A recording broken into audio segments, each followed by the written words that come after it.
I got a call recently because the story factor, you know, storytelling, when I wrote about it, nobody had heard about it. Now it's like the buzzword, and it's actually almost turned from gold into lead because people define storytelling with a competitive narrative. And that's what gives rise to this hero story. And they look at every story as being a conflict. And then there's a resolution where one side wins.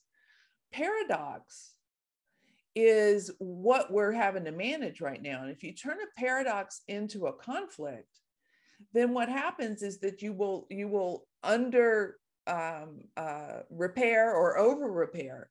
So for instance, in the nation right now, safety and freedom is one of the paradoxes that's the root cause of our political situation. And so a competitive narrative, we're all for freedom or we're all for safety. But in a collaborative narrative, safety and freedom are a paradox. And there is no way to solve for one and not diminish the other. And so when we accept this competitive paradox, you've got the people, the extremists on both sides, shooting torpedoes at any idiot willing to go into the middle.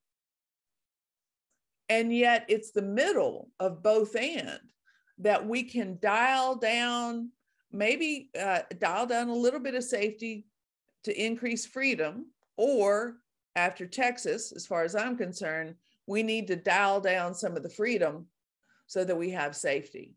And so understanding that so many problems are actually attached to this one paradox, safety versus freedom. The other paradox is competitive versus collaborative.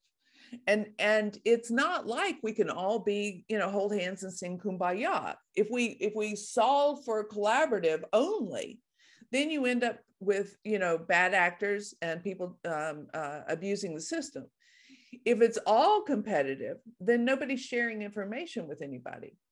And so this toggling back and forth, me walking one side up the sidewalk and then back the other, that's what it looks like when we manage paradox. We get called wishy-washy. And the truth is that we're actually balancing a polarity.